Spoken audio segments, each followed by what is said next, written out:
Bismillahirrahmanirrahim. Assalamualaikum warahmatullahi wabarakatuh. Alhamdulillah. Alhamdulillahilladzi anzala ala 'abdihil kitaba wa lam yaj'al lahu 'iwaja. Asyhadu an la ilaha illallah wahdahu la syarika lah. Wa ashhadu anna Muhammadan 'abduhu wa rasuluh. Allahumma salli wa sallim wa barik ala sayyidina Muhammad wa ala alihi wa sahbihi ajma'in, amma ba'du. Yang saya hormati Ketua Pengurus Masjid, Bapak Sekretaris, Bendahara, serta para pengurus-pengurus yang lain, dan wabil khusus yang kita muliakan Bapak Imam. Mudah-mudahan apa yang dilakukan untuk kemajuan masjid ini senantiasa tercatat sebagai suatu amal ibadah. Amin ya rabbal alamin. Yang saya hormati Bapak Ibu para jamaah yang insya Allah semuanya dirahmati oleh Allah Subhanahu wa ta'ala. Amin. Pertama-tama marilah senantiasa kita memanjatkan puji serta syukur kehadirat Allah, yang mana pada pagi hari ini, pada saat ini kita masih diberikan kesehatan, keselamatan, taufik, hidayah dan inayahnya, sehingga kita dapat bersama-sama melangkahkan kaki menuju rumah Allah ini, melaksanakan sholat subuh, dan insya Allah kita lanjutkan dengan kajian Islam. Mudah-mudahan apa yang kita lakukan tercatat sebagai satu amal ibadah. Amin ya rabbal alamin. Salawat beriring salam semoga senantiasa tercurah kepada junjungan kita Nabi besar Muhammad sallallahu alaihi wasallam. Allahumma salli alaihi alladzi qad akhrajan nas minaz zulumati ilan nur aw ila siratal mustaqim. Bapak Ibu para jamaah yang dimuliakan Allah, pada pertemuan yang lalu kita sudah membahas mengenai umurun tukhalifu fihal mar'atul rajulan, yakni perkara-perkara yang berbeda antara laki-laki dan perempuan dalam sholat. Nah, pada pagi hari ini kita akan lanjutkan mengenai mubtilatus sholati, perkara-perkara yang dapat membatalkan sholat. Nah, Bapak Ibu para jamaah yang dimuliakan Allah, di dalam sholat sudah ada aturan-aturan yang apabila aturan itu kita langgar, terkadang menyebabkan kita menjadi batal sholatnya.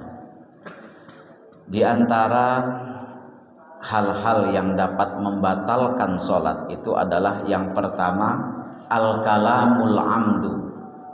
Al-kalamul amdu maksudnya berbicara dengan sengaja atau berkata-kata dengan sengaja. Wa yuqsadu bihi ma'adal qur'ani wa dzikri wa du'a. Yang dimaksud dengan berbicara itu adalah selain dari bacaan Al-Qur'an, zikir dan doa. Nah, ini sudah ditentukan doa ketika kita membaca tahiyat seperti apa, di antara dua rukuk bacaannya seperti apa, itu sudah ditentukan semua. Ini nggak boleh kita sembarangan gitu. Di sana ada hadis yang diriwayatkan oleh Imam Bukhari, hadis yang ke-4260, dan yang diriwayatkan oleh Imam Muslim, hadis yang ke-539, an Zaid bin Arqam radhiyallahu anhu qala, dari Zaid bin Arqam radhiyallahu anhu ia berkata, kunna natakallamu fis sholati yukallimu ahaduna akhahu fi hajatihi. Dulu ketika awal perintah sholat, kami ketika sholat itu dulu itu natakallamu, kami selalu berbicara, berkata-kata kepada ahaduna fi akhahu fi hajatihi.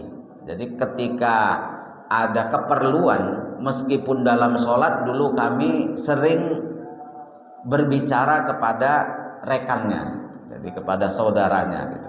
Jadi misalnya lagi sholat, Bismillahirrahmanirrahim, Alhamdulillahirabbil alamin, Arrahmanirrahim. Nah, ketika Mas ingat itu, mumpung ingat, nanti jangan lupa ya datang. Nah, itu zaman dulu seperti itu. Jadi pertama kali, jadi para sahabat itu masih seperti itu. Hatta nazalat hadhil ayah, sampai turunlah ayat ini. Hafizu ala sholawati was sholatil wusta wa qumu lillahi qanitin. Hafizu ala sholawati, peliharalah, jagalah olehmu solat-solat dan solat wusta. Wa qumu lillahi qanitin, dan berdirilah karena Allah. Qanitin ini para ahli tafsir mengatakan khosyi'in, dengan khusyuk, artinya jangan sampai ada pembicaraan. Kemudian warawa Muslimun, Imam Muslim meriwayatkan pada hadis yang ke-537 an Muawiyah bin Hakam As-Sulami radhiyallahu anhu anna Nabiyya sallallahu alaihi wasallam qala lahu. Ini diriwayatkan oleh Muawiyah. Muawiyah ini tapi bukan Muawiyah bin Abi Sufyan, Bapak Ibu. Muawiyah bin Abi Sufyan ini yang sempat berseteru dengan Ali bin Abi Thalib, kemudian terjadilah perang Siffin. Setelah perang itu Muawiyah ternyata menang, Ali dikalahkan, sehingga muncullah setelah Khulafaur Rasyidin ini Khalifah Bani Umayyah. Nah, ini pertama itu Muawiyah bin Abi Sufyan, kemudian diganti oleh anaknya Yazid bin Muawiyah. Nah, ini yang di sini ini Muawiyah yang lain. Ada sahabat lain yang namanya An Muawiyah bin Hakam As-Sulami. Qala lahu wa qad syammat atisan fi sholatihi. Suatu saat Muawiyah ini ketika sholat, kawannya itu ada yang bersin. Lalu namanya bersin kan kan sunnah ini. Yarhamukallah. Nah, baca doa seperti itu, mendoakan kawannya tadi. Lalu Nabi mengatakan inna hadhihi sholata la yasluhu fiha syai'un min kalamin nasi. Sesungguhnya sholat ini tidak layak kalau dicampuri dengan perkataan manusia, meskipun itu sifatnya doa, tetapi karena bukan pada tempatnya itu enggak boleh. Innama huwa at-tasbihu wa takbiru wa qiraatul qur'ani. Tapi sesungguhnya salat itu adalah tasbih, takbir, dan qiraatul Qur'an, bacaan Al-Qur'an. Ya, ketika kita membaca surah Fatihah kan bacaan Al-Qur'an. Ketika membaca ayat juga bacaan Al-Qur'an. Wa takbir, Allahu Akbar, Allahu Akbar. Tasbih juga kan ada bacaan tasbih. Jadi di sini yang harus digarisbawahi Bapak Ibu kata-kata innama. Innama ini kalau dalam tata bahasa Arab itu lil hasr, untuk pembatasan. Maksudnya apa? Hanya dibatasi bacaan tasbih, takbir, dan baca Al-Qur'an dalam sholat itu. Itu seperti itu. Kemudian wa'uddal kalamul ladzi tabtulu bihi sholatu maka mu'allifan min harfaini fasa'idan. Dikategorikan sebagai berbicara yang dapat membatalkan sholat, maka mu'allifan min harfaini fasa'idan, kalau pembicaraan itu terdiri dari 2 huruf atau lebih. Nah, jadi 2 huruf, cuman sedikit saja itu. Nah, 2 huruf atau lebih. Nah, kan sudah 2 huruf itu. Wa illam yufham minhu makna, meskipun enggak dipahami maknanya. Jadi hati-hati, jangan sampai kita berbicara dalam sholat meskipun itu cuman sekedar 2 huruf yang meskipun enggak dipahami maknanya gitu. Au kana yu'abbaru anhu bi harfin wahidin, ataupun dia itu cuman 1 huruf, idza kana lahu makna, kalau dia mempunyai makna itu juga membatalkan sholat meskipun cuman 1 huruf. Mislu kalimah qi. Nah, dalam bahasa Arab itu qi berasal dari akar kata waqa yaqi wiqayatan wa taqwan qi. Qi itu artinya jagalah. Nah, qi. Itu Apa itu juga sudah membatalkan sholat meskipun cuma satu huruf, tapi karena mempunyai makna itu ikut membatalkan sholat. Amma intakallama nasiyan, kalau ia itu berbicara tetapi lupa karena lupa, annahu fis sholati, bahwa ia sedang sholat, ia lupa kalau sedang sholat, au kana jahilan, atau enggak ngerti, enggak tahu, li tahrimihi, enggak ngerti bahwa berbicara itu adalah haram hukumnya atau tidak boleh, li qurbi ahdihi bil Islam, karena baru masuk Islam misalnya, an yasiril kalami, dengan perkataan yang sedikit tadi, wa huwa malam yazdad ala siti kalimatin, kalau enggak lebih dari 6 kata, maka itu enggak apa-apa. Jadi kalau baru masuk Islam misalnya kan enggak tahu bahwa ternyata dalam sholat itu enggak boleh ngomong gitu. Nah, selama ini kalau dalam ibadah mereka enggak apa-apa sambil ngomong. Nah, maka mereka ketika sholat masuk Islam kemudian sholat sambil ngomong, maka itu masih makfu, tetapi ya harus dipelajari juga bahwa nanti itu termasuk kategori membatalkan sholat. Nah, ini yang dimaksud dengan al-kalamul amdu. Kemudian yang kedua adalah al-fi'lul kasiru, banyak melakukan gerakan atau perbuatan. Jadi jangan sampai banyak melakukan gerakan. Nah, ini banyak kita yang ini. Wal maksudu bihi al fi'lul mukhalifu li af'alis sholati, yang dimaksud dengan banyak gerakan itu adalah perbuatan-perbuatan yang atau gerakan-gerakan yang tidak ada sangkut pautnya dengan sholat. Jadi kalau nggak ada sangkut pautnya dengan sholat itu bisa membatalkan sholat. Bisyartin ayyaksura wa yatawala, syaratnya itu gerakan tadi itu banyak dan berturut-turut. Jadi kalau nggak berturut-turut nggak apa-apa, cuman mungkin mengurangi kekhusyuan gitu. Ini karena dia bisa karena salah satu yang batalkan sholat itu adalah al-fi'lul kasir. Wa dhabitul kasrati, adapun yang dimaksud dengan banyak itu adalah salasu harokatin faso'idan, 3 gerakan atau lebih. Oleh karena itu Bapak Ibu, kalau misalnya yang di depan kita atau imam itu tiba-tiba batal sholatnya, sedang imam atau yang di depan kita tiba-tiba batal sholatnya, lalu ia pergi, ketika kita pindah menempati posisi dia, tidak boleh langsung gerak tiga kali sekaligus. Jadi misalnya depan kita begini, tiba-tiba dia batal kemudian meninggalkan tempat itu, nggak boleh gini. Nah, gantiin dia seperti itu. Jadi gerakannya harus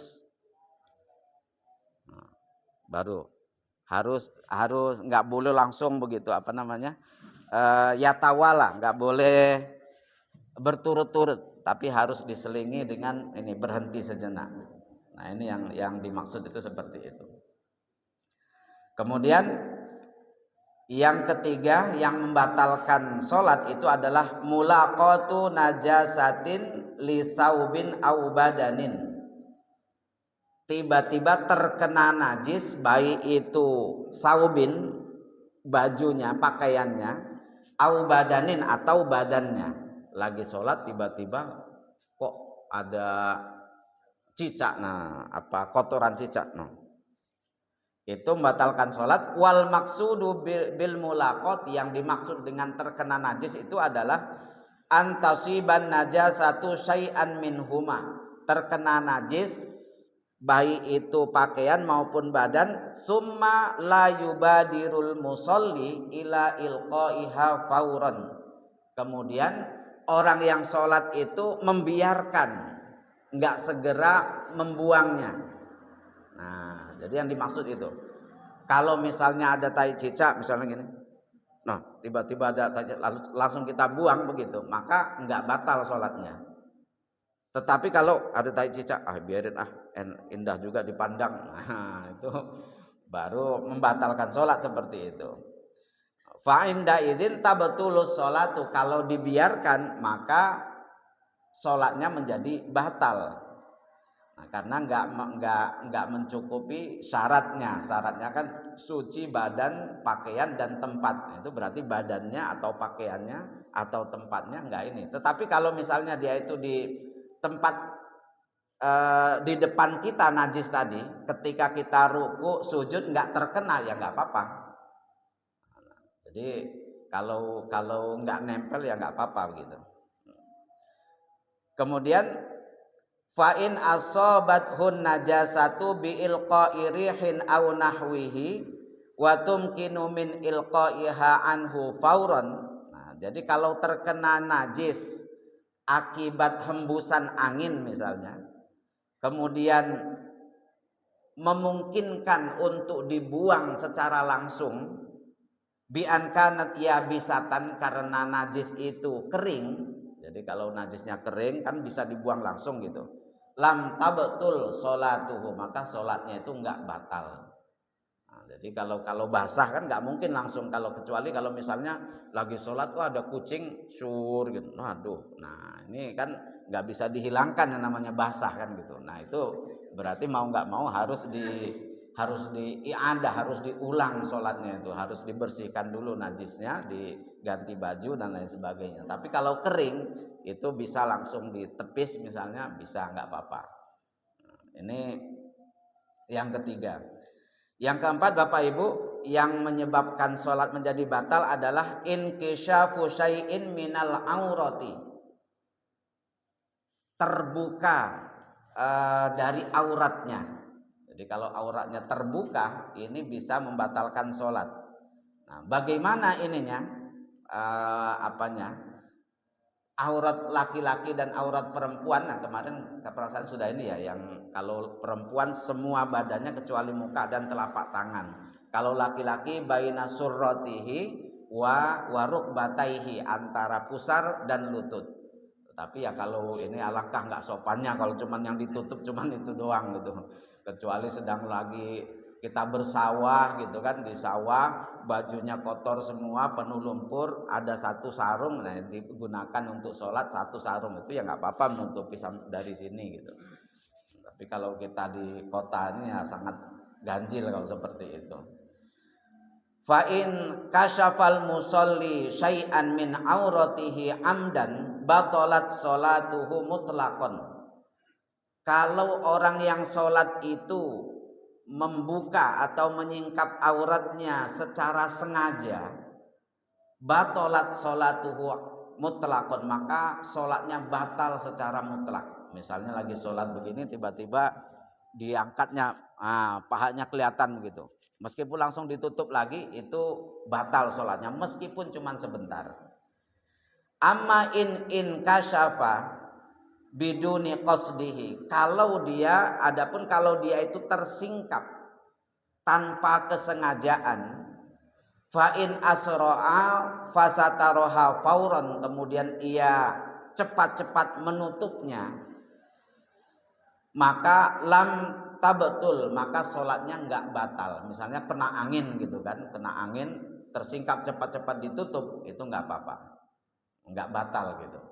Tapi kalau misalnya menggunakan kaos yang pendek ketika ruku kelihatan atau sujud, nah ini termasuk salah satu yang berarti sengaja, yang membatalkan sholat, enggak sah sholatnya gitu, karena enggak tertutup auratnya. Nah, ini kemudian yang kelima adalah al-aklu awisyurbu, makan dan minum. Nah, ini aneh-aneh pula ini. Sholat sambil makan dan minum. Ini bagaimana ininya? Wahadul mubtilu min zalika lil muta'ammidi. Iya, makan dan minum yang membatalkan sholat itu adalah bagi yang memang lil muta'ammidi, yang memang sengaja. Ayu qadarin minat ta'ami awisyurbi mahmakana qalilan, meskipun cuman sedikit makan dan minum tadi itu, kalau memang itu sengaja itu batal sholatnya.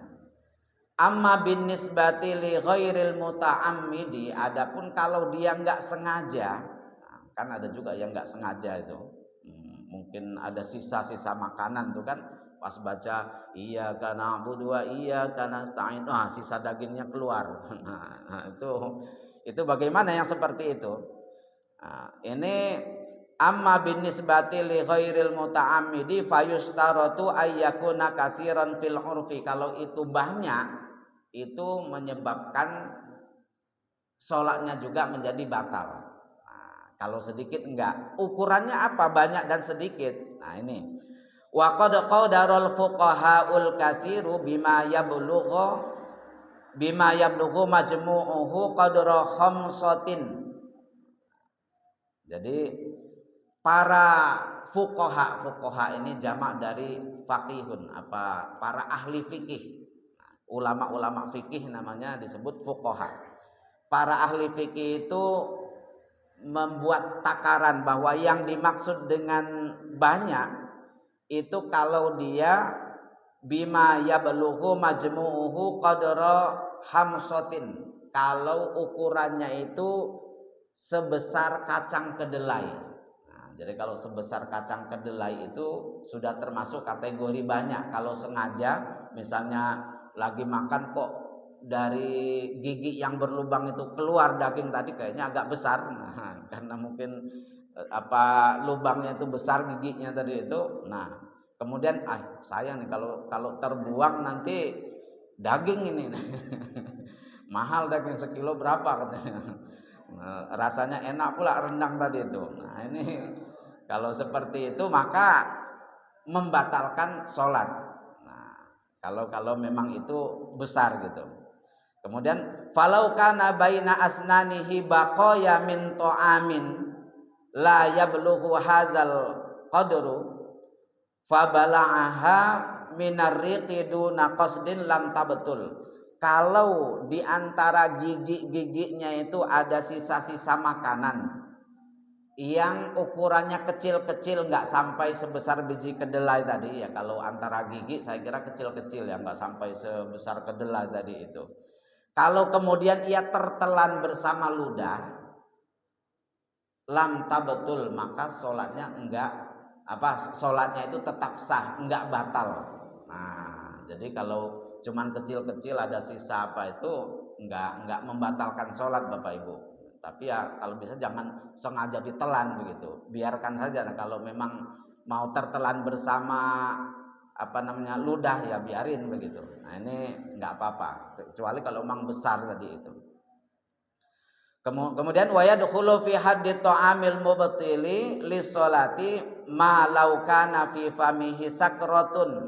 Nah, kalau termasuk kategori membatalkan sholat itu kalau di dalam mulutnya itu ada sisa-sisa gula. Mungkin kita habis makan permen karet atau makan yang manis-manis begitu. Kemudian ada sisa tersimpan dikit, terselip. Nah, ketika sholat fazaba kemudian meleleh. Kemudian kita telan masuk ke kerongkongan. Nah, fabala azalika zaub itu juga termasuk kategori membatalkan sholat.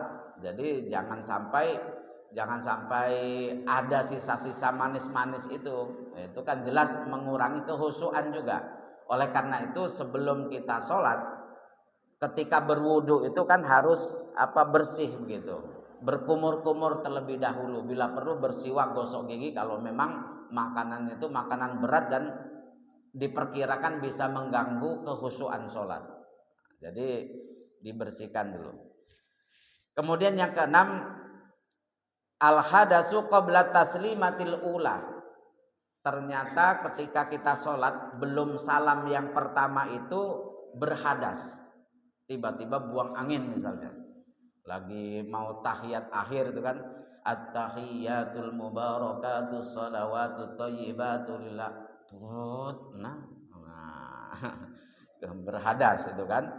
Berarti itu termasuk salah satu yang membatalkan sholat. La farqa baina ayyakuna dzalika amdan aw sahwan. Tidak ada perbedaan dalam hal ini, baik sengaja ataupun memang di luar kesengajaan, sudah ditahan-tahan kok tetap keluar, itu tetap batal sholatnya. Nah, kalau dia berhadas tadi. Amma in ahdasa ba'da taslimatil ula wa qabla saniyah. Adapun kalau berhadasnya tadi itu setelah salam yang pertama, meskipun belum salam yang kedua, maka faqad tammat sholatuhu sahihatan, berarti sholatnya sudah selesai dengan benar. Nah, tamat itu ya dalam bahasa Arab artinya ya selesai, tamat itu. Nah, dulu kalau belajar yang belajar baca Al-Quran metode Baghdadiyah itu juz amma dulu itu kan ada itu. Wa tammat kalimatu rabbika sidqan wa adla. Oh, ini berarti udah tamat ini amma, udah langsung ke Al-Qur'an. Tamat itu. Jadi kalau sudah salam yang pertama itu pada hakikatnya berarti sholatnya sudah selesai Bapak Ibu. Tapi kalau belum salam maka itu menjadi batal kalau kita berhadas. Kalau salam yang kedua ya apalagi, salam yang pertama saja sudah cukup gitu. Nah, ya kemudian yang ketujuh ini mungkin sering Bapak Ibu, at-tanahnuhu, berdehem. Nah, ternyata itu membatalkan sholat Bapak Ibu, tapi nanti ada penjelasannya. Wadhahku, tertawa. Wal buka'u, nangis yang memang tidak ada kaitannya dengan sholat. Misalnya kita karena saking khusyuknya kepada Allah mendekatkan diri kepada Allah sampai nangis, ya enggak gitu kalau seperti itu, kalau nangisnya seperti itu. Wal anin, merintih, aduh. Nah itu ada penjelasan. Kemudian in zoharo bikullin min zalika harfani, kalau terdiri dari 2 huruf atau lebih. Fadhabitu ibtali hadhil umuril arba'ati lis-sholati ay yazhara fiha harfani. Nah, penjelasannya adalah bahwa berdehem, kemudian tertawa, nangis dan merintih tadi itu kalau lebih dari 2 huruf. Wa illam yakuna mafhuma, ini meskipun enggak dipahami. Nah, hampir sama dengan berbicara tadi. Kalau 2 huruf meskipun enggak dipahami maka dia batal. Nah, misalnya yang tadi itu nah lagi sholat ada orang lewat nah berarti kan berkomunikasi itu seperti itu. Atau nah, makanya dalam sholat itu meskipun maksudnya ngingetin kawannya lagi sholat di depan main-main, gimana acaranya mau ingatkan itu nah itu juga sudah membatalkan sholat itu.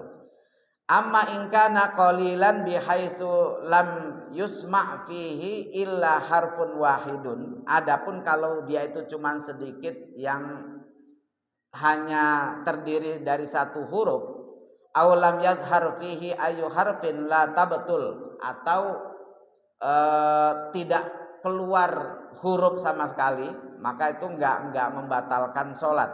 Maksudnya itu kalau hanya bunyi yang yang enggak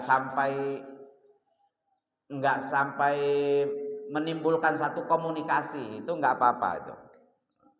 Tapi kalau yang tadi kan nah itu kan ada komunikasi itu. Nah, itu ada komunikasi.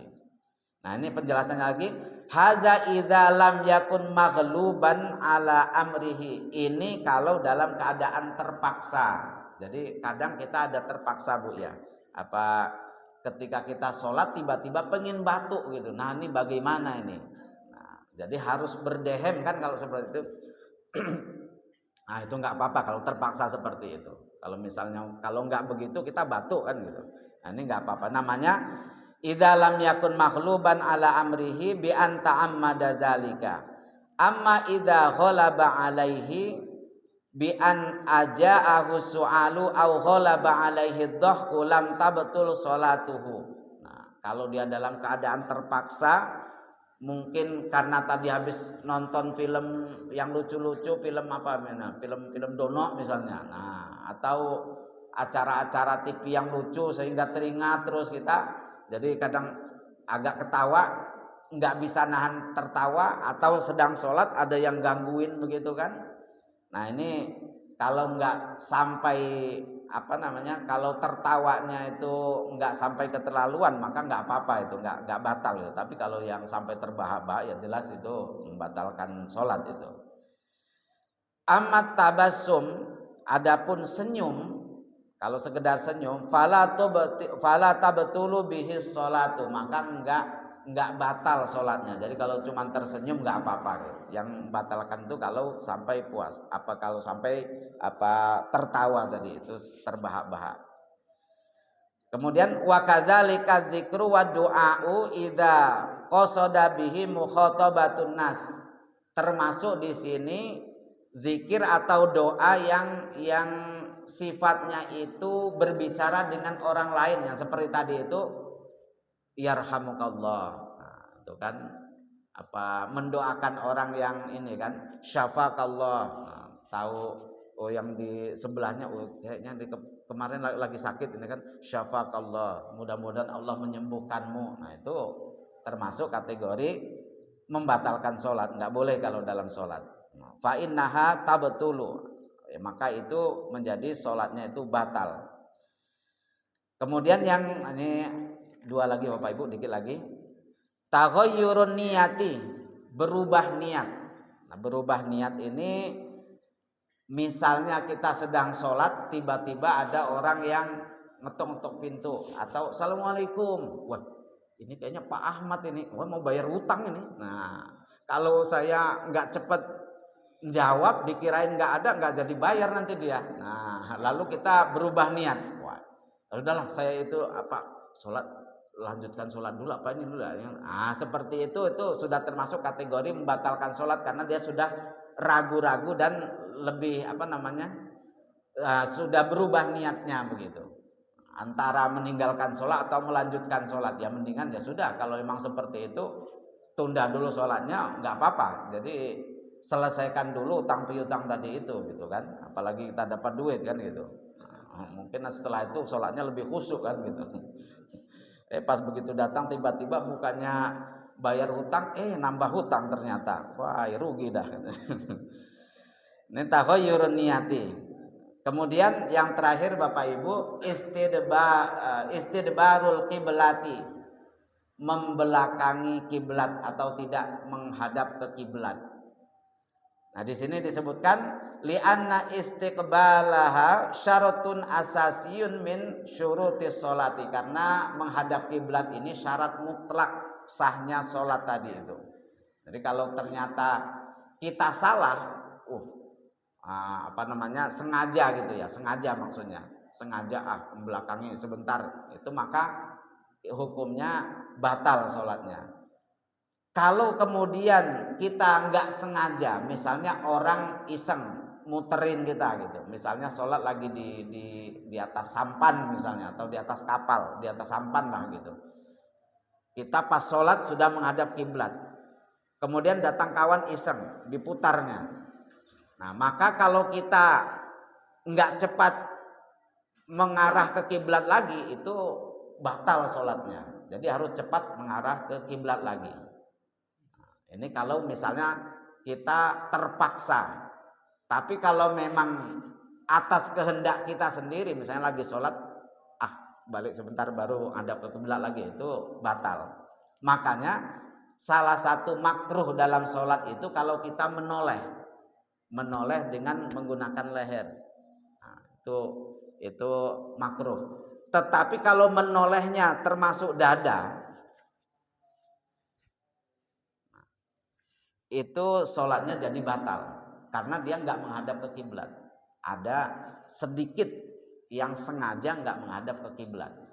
Nah, ini jadi inilah salah satu beberapa perkara yang dapat menyebabkan sholat kita menjadi batal. Oleh karena itu kadang banyak masjid-masjid itu yang kemudian diukur lagi kiblatnya gitu kan.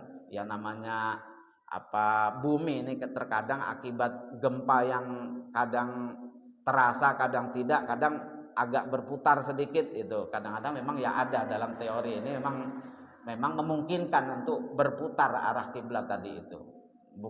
Bukan kiblatnya berputar, tapi tempat kita sholat tadi itu mungkin boleh jadi sudah agak berubah ininya. Jadi kadang Saya lihat di masjid-masjid di sini tuh sudah banyak yang mengukur ulang arah kiblatnya tadi. Nah, ini supaya tepat betul menghadap ke Ka'bah. Nah, kalau agak salah dikit saja, melenceng dikit saja, boleh jadi hadapnya bukan ke Ka'bah tapi ke Israel sono. Nah, kan itu. Jadi sering orang keakurasi pengukuran arah kiblat. Saya punya kawan dulu disertasinya akurasi pengukuran arah kiblat di masjid-masjid. Nah, itu ada seperti itu. Memang orang ilmu falak, jadi hitung-hitungannya ini betul. Ya Bapak Ibu, saya kira ini sesi tanya jawab dikit ya. Ya. Silakan Bapak Ibu, masih ada 10 menit lagi. Silakan Pak Taufik. Terima kasih. Bismillahirrahmanirrahim. Assalamualaikum warahmatullahi wabarakatuh. Waalaikumsalam. Saya ingin bertanya sama Pak Ustaz terkait dengan gerakan dan bacaan sholat kita yang dibatalkan. Pertama, saya lihat berita di TV kalau di Mekah itu Pak, sholat ada orang mau lewat, dia giniin Pak. Nah itu bagaimana? Terus yang kedua, kita sudah sholat. Terus ada hewan piaraan kita tiba-tiba kucing ini depan kita. Apakah kita mengatakan atau kita menghina? Oh ya. Terus bacaan, Pak. Bacaan sholat itu kan setahu saya sudah ada standarnya, Pak ya. Pas kita makmum, Pak ya, di sujud ayat itu kan kita kan sudah tahu kira-kira bacaan subhanallah wa bihamdihi itu paling lama itu 10 menit, Pak. Tapi itu kadang lebih dari semenit. Terus saya buka, ada yang mengatakan bahwa di sujud ayat itu ada doa yang dibacakan itu 3, kurang lebih artinya mati dalam hati khotimah, tobat 10 menit. Nah itu kan udah nambah bacaan, Pak.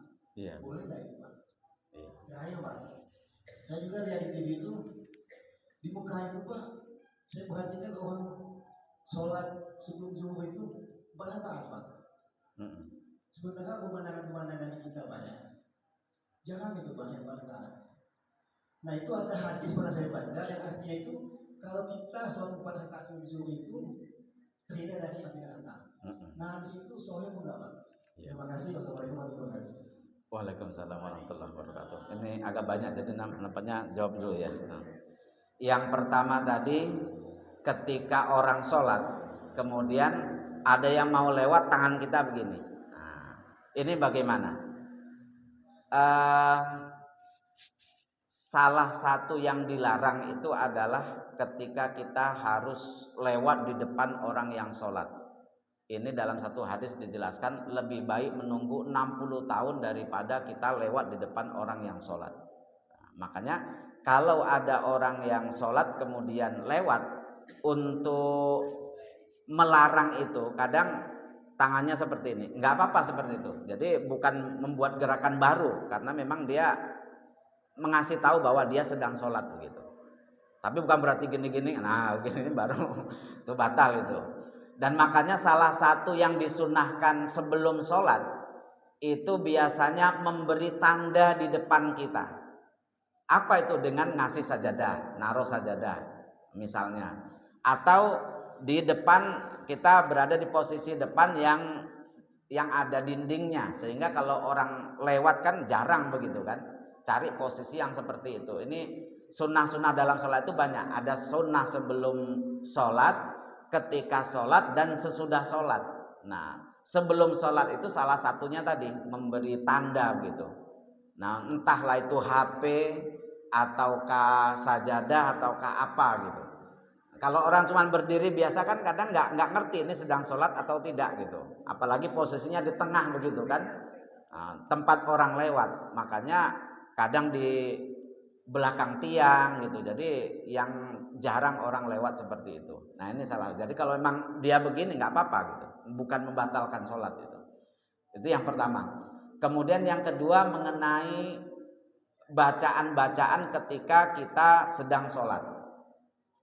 Memang ada beberapa doa yang sifatnya itu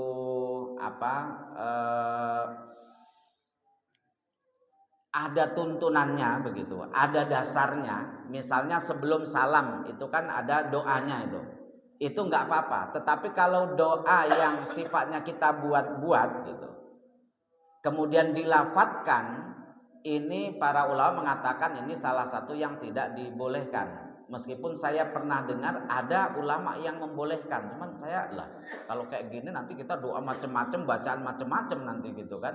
Nah ini yang apa? Tapi mayoritas mengatakan tidak dibolehkan. Nah, ini seperti kalau pas sujud gitu kan doanya macam-macam dengan dilafadzkan. Nah itu memang tidak dianjurkan. Jadi kalau dalam hati nggak apa-apa begitu. Kalau dalam hati gitu. Kalau dalam hati nggak masalah gitu. Tapi kalau dilafadzkan nggak boleh. Kecuali memang itu ada dasarnya. Seperti kalau ada dasarnya itu yang ketika sebelum salam itu kan ada doa yang apa? Allahumma inni a'udzubika min syarri Masihid Dajjal, itu kan ada itu. Nah, ini memang ada hadisnya begitu. Itu termasuk salah satu yang disunnahkan itu. Itu ada sunnah-sunnahnya itu. Termasuk salah satu sunnahnya itulah baca doa sebelum salam tadi itu. Itu. Nah, Rabbana atina fid dunya hasanah, kalau itu saya belum tahu ininya apa hadisnya atau apa. Kalau di kitab ini memang ada, yang ada di kitab ini itu adalah ketika sebelum salam tadi itu. Allahumma inni a'udzubika min syarri min azabin nar wa min azabi wa min syarri wa min fitnatil syarri Masihid Dajjal itu. Nah, itu yang memang ada. Ada orang yang ketika ghairil maghdubi alaihim waladdallin, dia rabbighfirli wali walidayya. Nah, itu saya nggak ngerti apa memang ada ini, saya cari-cari belum dapat gitu. Nah, kalau yang seperti itu, tapi saya nggak bisa mengatakan ini batal, ya nggak bisa juga. Mungkin dia punya dasar sendiri, dalil sendiri begitu, nggak apa-apa ya, seperti itu. Ya, saya kira itu. Ada lagi tadi Pak ya? Oh, yang ada hewan ternak. Hewan atau anak kecil kadang kan begitu ya, anak kecil ketika kita sholat tiba-tiba di depan kita, bagaimana ini gitu kan gitu, tiba-tiba guling-guling di depan sujud kita. Kalau kita sujud ya pasti nggak terkena lantai gitu. Nah dalam hal ini ya kalau memang nggak bisa dihindari ya kita agak bergeser. Nah cuman bergesernya tadi jangan langsung 3 kali tadi gitu. Nah jangan gitu, jangan kayak baris berbaris tadi. Jadi selang dikit. Nah ada selangnya begitu, ada berhentinya. Enggak berturut-turut. Kalau yang dimaksud yang membatalkan sholat itu kan banyak gerak dan dia berturut-turut gitu. Kalau enggak berturut-turut enggak apa-apa. Ya mungkin ini Pak ya. Oh iya. Yang sholat 4 rakaat sebelum zuhur memang ada beberapa sholat qobliyah itu yang ada yang 2 rakaat, ada yang 4 rakaat. Nah memang kalau kita biasanya itu 2 rakaat ya. Nah saya ya pernah baca juga ada yang 4 rakaat, itu nggak apa-apa seperti itu. Bahkan sesudah subuh itu kan biasanya orang qobliyah subuh kan gitu. Nah, kalau setelah subuh itu nggak dilakukan tuh. Tapi Nabi pernah melakukan sekali. Kenapa? Karena nggak sempat qobliyah subuh. Karena begitu sudah ini ternyata sahabat sudah qomat, jadi dia langsung sholat subuh. Setelah subuh baru diganti qobliyahnya tadi itu, qobliyah subuhnya. Nah tapi kalau ini dilakukan mungkin orang kan jadi heboh kan gitu. Makanya kalau seperti ini yang mendingan nggak usah, karena bisa menimbulkan kegaduhan nanti. No ini aliran apa lagi, ada ba'diyah subuh gitu. Nah, itu jadi jangan ini. Ya memang ada ininya, ada dasarnya Pak ya. Ya. Habis ya. Ya. Saya kira ini ya Bapak Ibu sudah siang juga. Mudah-mudahan ada manfaatnya bagi kita semua. Marilah kita tutup dengan doa kafaratul majelis. Subhanakallahumma wa bihamdika asyhadu an la ilaha illa anta astaghfiruka wa atubu ilaik. Kurang lebihnya mohon maaf. Wallahul muwaffiq ila aqwamit thoriq. Wassalamualaikum warahmatullahi wabarakatuh.